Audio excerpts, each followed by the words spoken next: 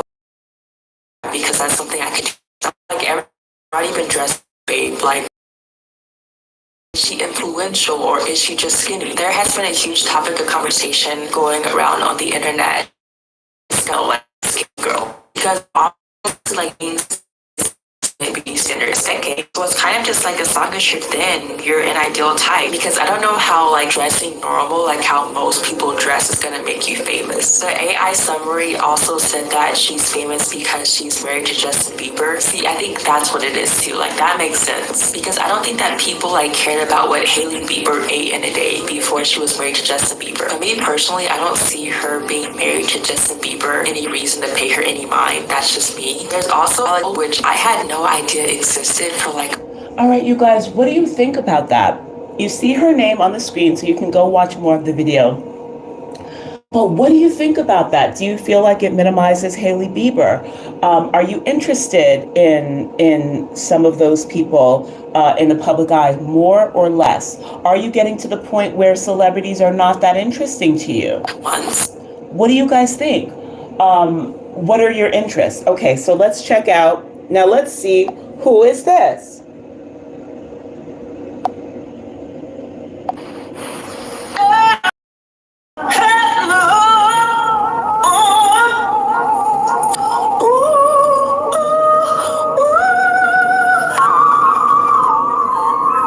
So you guys, I want to come on here for a minute and talk to you. There was a recent, sorry, that was from a previous recording. So, recent headline that I wanted to talk to you about.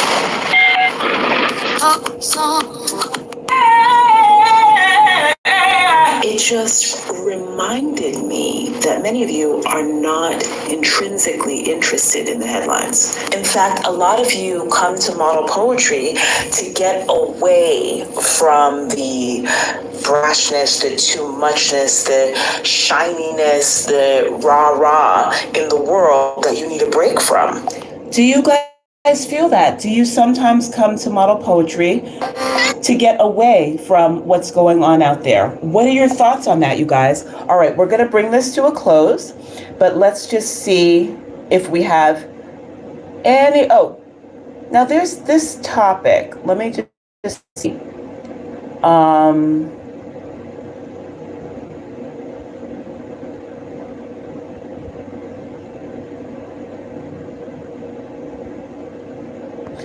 Okay, guys.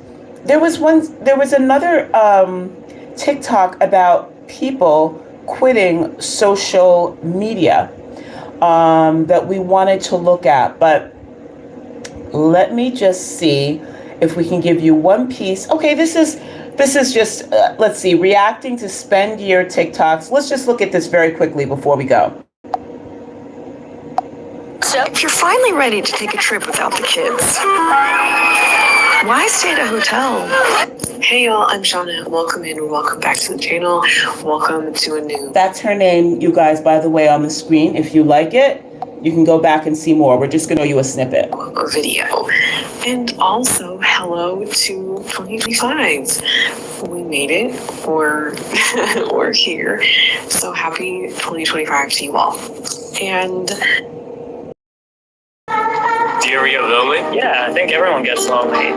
That's almost like a daily struggle. Gen Z is the loneliest generation in America, guys. but also Didn't mean to do that, but let's stay on this for a second. It's affecting people in ways you might not know. Right? As of December, over a third of Americans aged 18 to 25 reportedly felt lonely frequently, almost all the time, or all the time. I literally pitch black, like I don't have energy. How do you have friends? Like how do you have time to I don't have time for anything, and I'm like so stressed out. Just texted everyone I know and they all have plans with someone else. Feeling of knowing everyone around you has a number one, but you're nobody's number one. Just tired of begging people to want me in their life. Like, if you don't want me, okay, then bye. But why does nobody make an effort? Right now, I'm not even looking for love. I just need a friend. I don't think it's any coincidence that right when there is a friendship decline, there is also a rising emphasis and hyper-focus on self-care, obsessive trends. And despite social... You guys, okay, so that's Salem Tovar. We're going to go back to the other girl, but that's very interesting. So what do you guys think about that? Do you feel lonely? Do you, when you watch videos like that, does it kind of comfort you that there are others who are feeling that way? Or do you feel like you have plenty of friends around you? Or are you surrounded by friends and you still feel lonely? Let's go back to the other video for a second. Hey y'all, I'm Shauna. Welcome in, welcome back to the channel. Welcome to a new video. And also, hello to 2025. We made it. We're here. So happy 2025 to you all. And for the first video of 2025, one of the classic videos that I make every year on January 1st, or at least for the past few years, has been a No Buy January video. No Buy January is a popular challenge for people to try and no buy in one or several areas of their life for the month.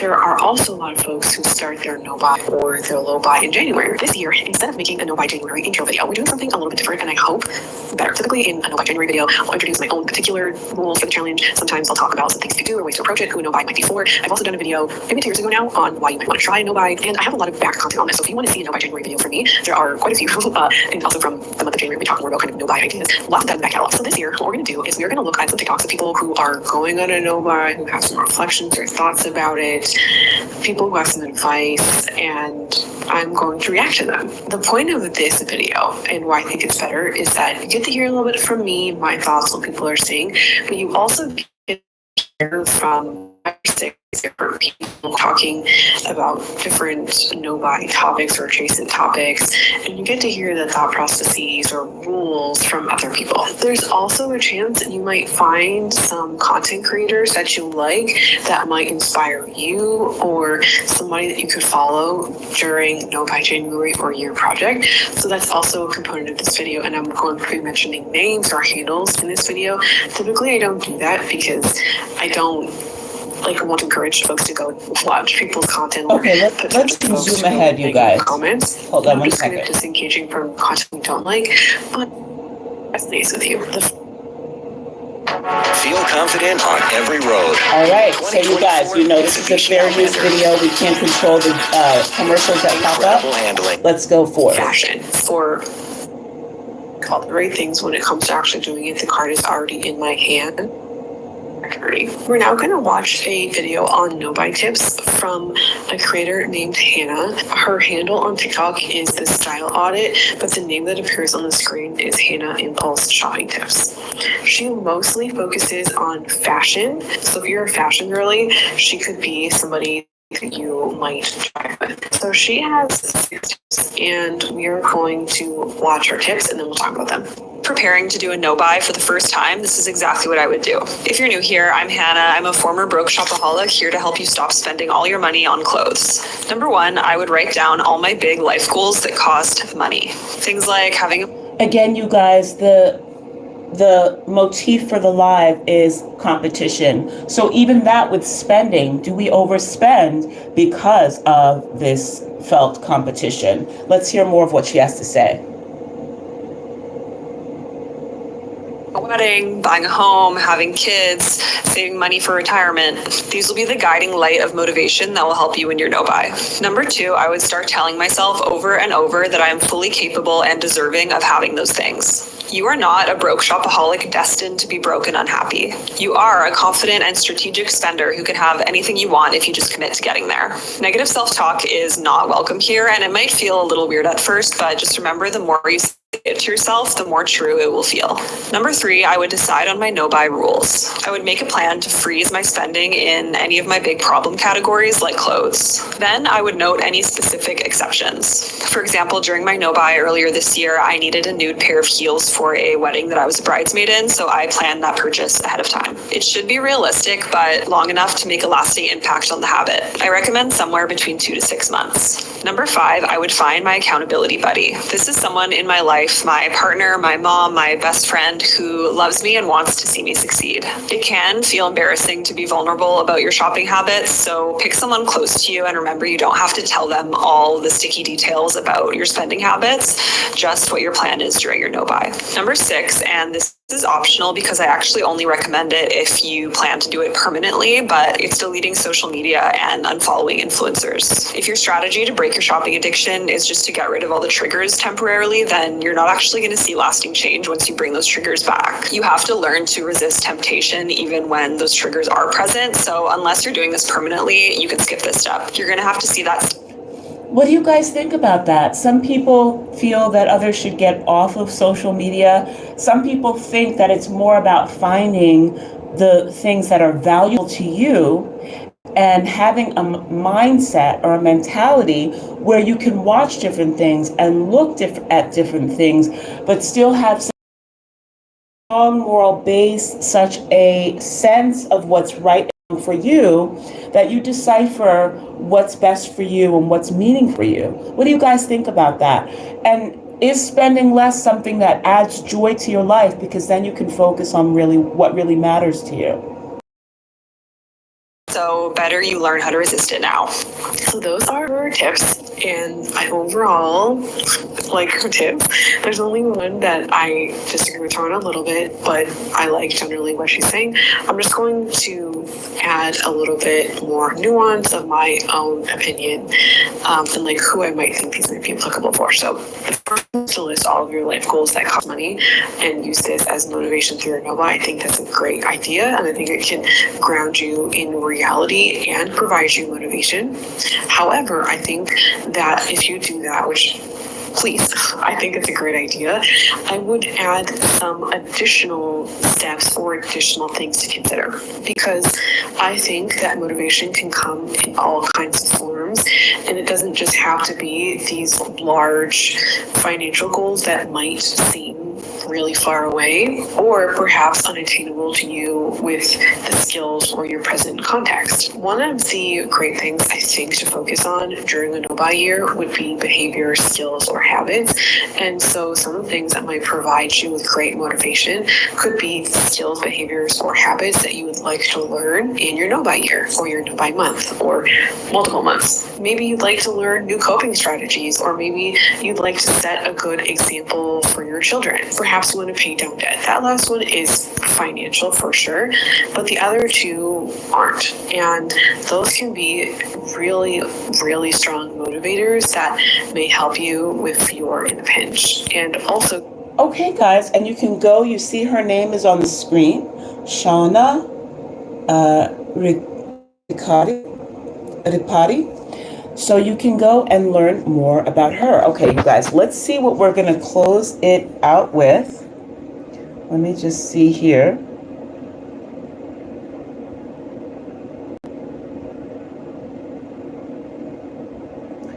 So what do you guys think? What have you been thinking about the lives? What are you thinking about, the different ideas that are being put forth? Oh, okay, here, let's just take a piece of this. This was something about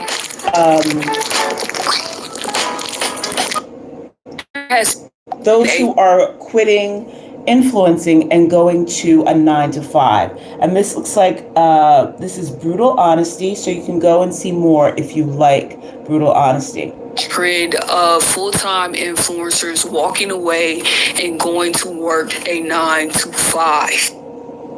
Were interesting, and I started to feel like I was living to make content, like everything had to be content.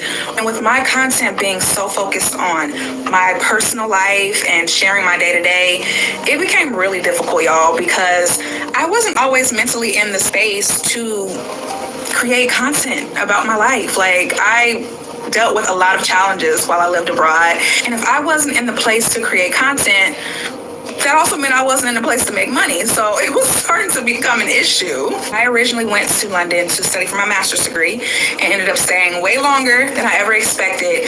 But since the beginning, I had always told myself, if this ever stops making sense, I'm going back to work. I'm going back to a 9-to-5, okay? I got 2 degrees. And after turning 30, I really just started craving like a stronger sense of stability. I wanted to start contributing to a 401k again. I wanted to start saving money again. Like, now my story is not going to be the same for everyone. People have different niches, right? My niche was my life abroad, and I knew that my life wasn't. What do you guys think about what she's saying? Put a 1 in the chat if you are somebody that thinks you want to go back to a 9 to 5. Put a 2 in the chat if you're someone that says, I'm going to stick to my dream and make it work. Always going to be that. For some other people, you may never get burnt out because of maybe the topic that you're focusing on. But because my content was so dependent on my life, I just knew it was like not sustainable for me as a career long term. Now, don't get me wrong, I will always love creating content. I mean, that's why I'm here right now talking to you. But now, since I started my corporate job, I'm so relieved, y'all. It's like a weight is lifted off of my shoulders because I know that my livelihood is no longer dependent on me creating content. I can actually create content for fun now because I feel like it, because I enjoy it, you know?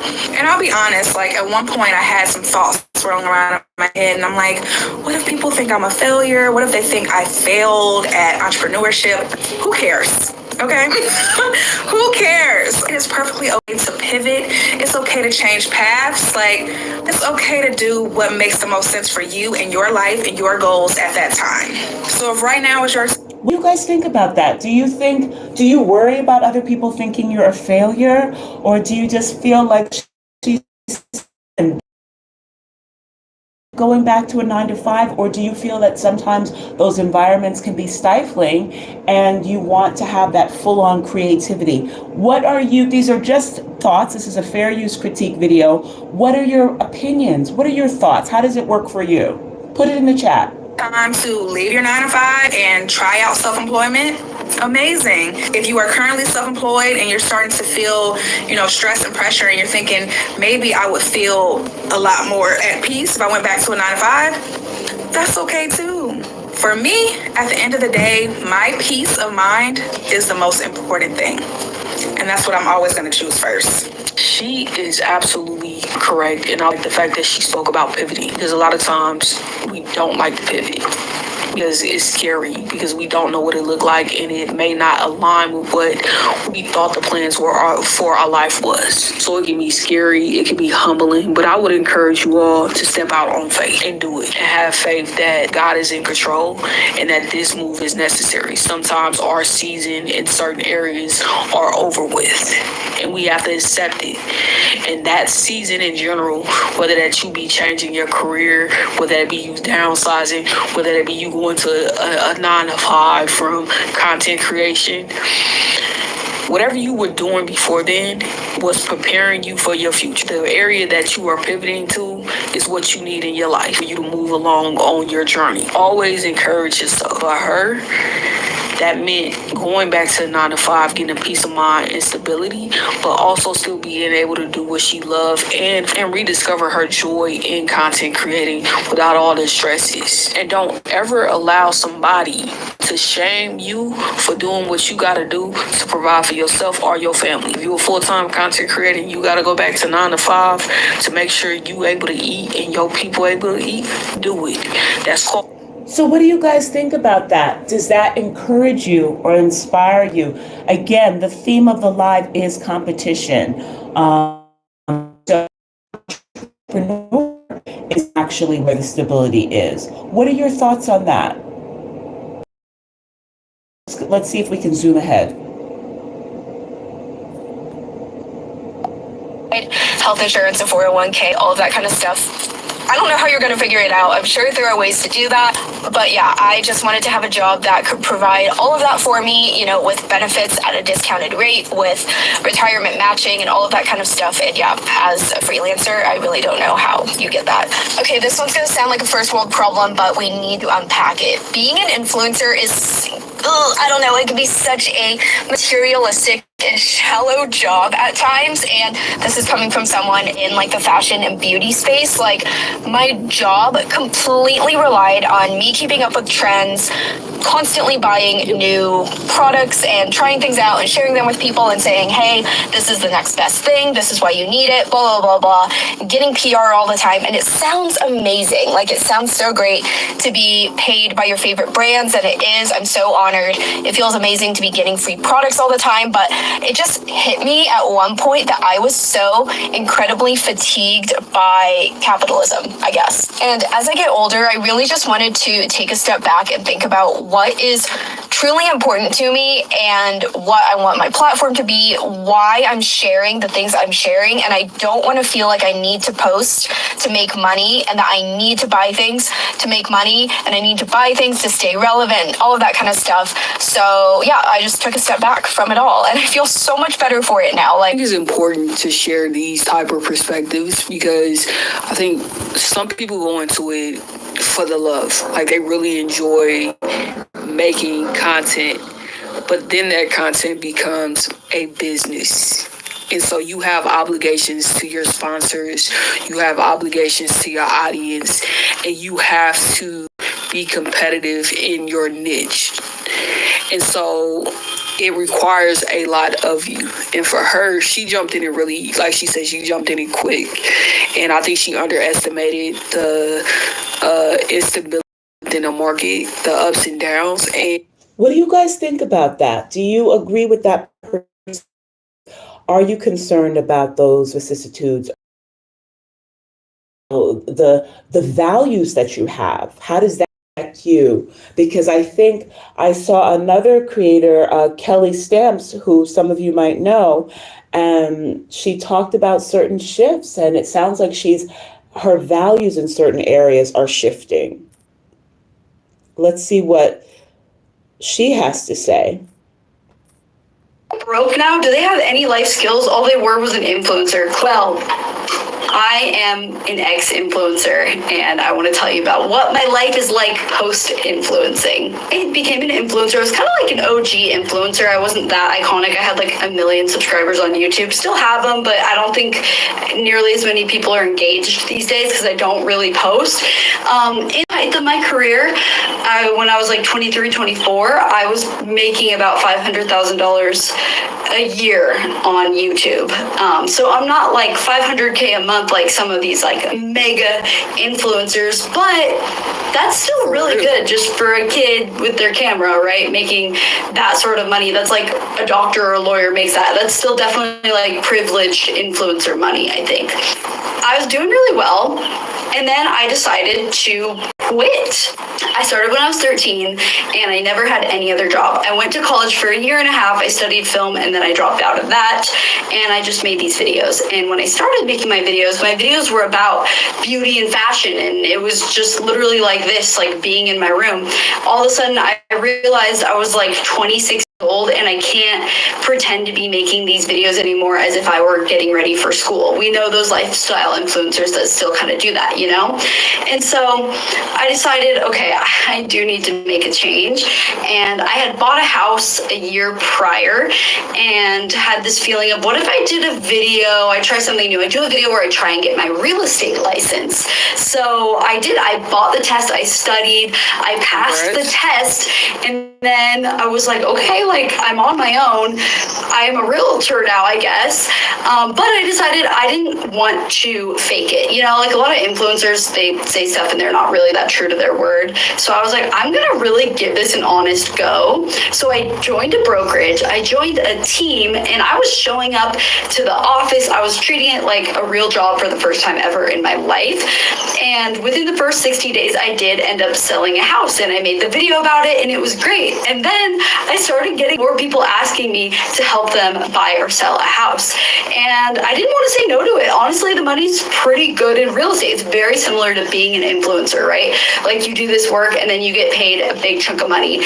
Your taxes aren't withheld, so you do have to still like own your own business and operate all that stuff. So for a while, I kept being an influencer, making videos, and I was a real estate agent. For years, I really thought, okay, I can just do both of these things full time. And how naive I was. It took a couple years for me to figure out it's just you can't spread yourself that thin.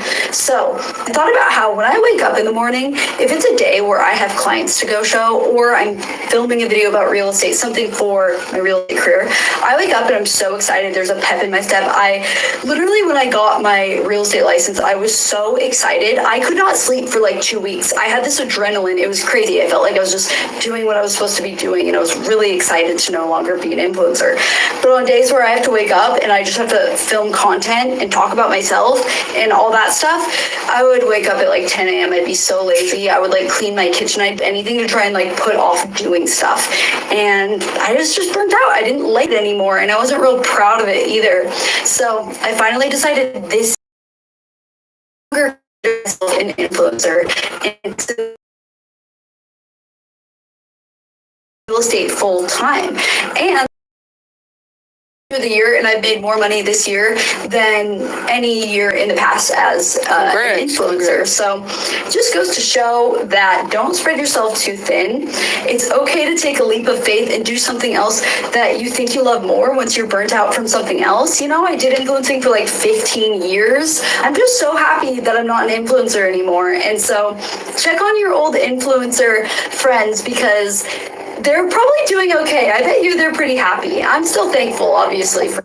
You guys, that was so interesting. Her name, again, the influencer who was doing a critique, is Brutal Honesty. So if you go and watch her video, you can probably see more. So you guys, this has been so wonderful. It's so good to have a community, to be here with each other, and to just be able to look at the lottery on your phone.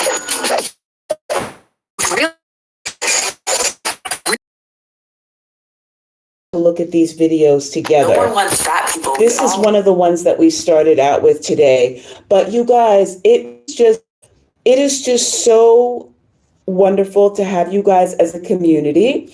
I know that a lot of you who watch our show, you're celebrities or people in the public. You're looking for a reset. You're looking for different ideas. So we're so happy that you're able to come here, kind of get away from other things that are going on. So, leave a comment. We might include you or say something on another platform or in the videos, say something about you.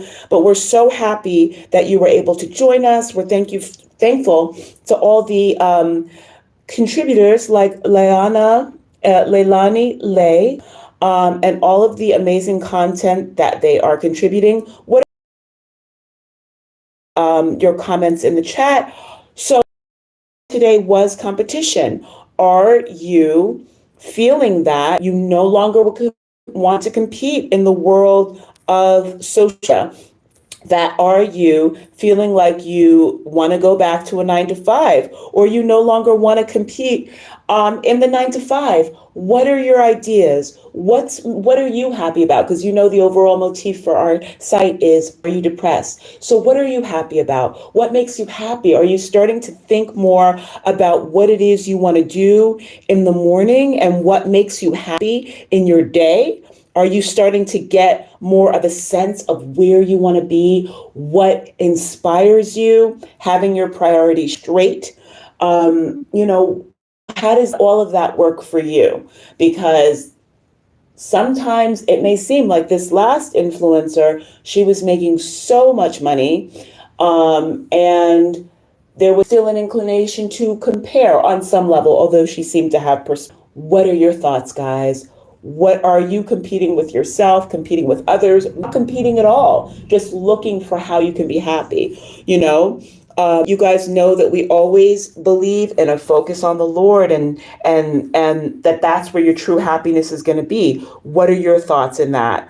Well, you guys, we are so happy that you joined us today. You guys are absolutely wonderful. And tell us your thoughts, leave a comment, give a thumbs up, and we will see you next time.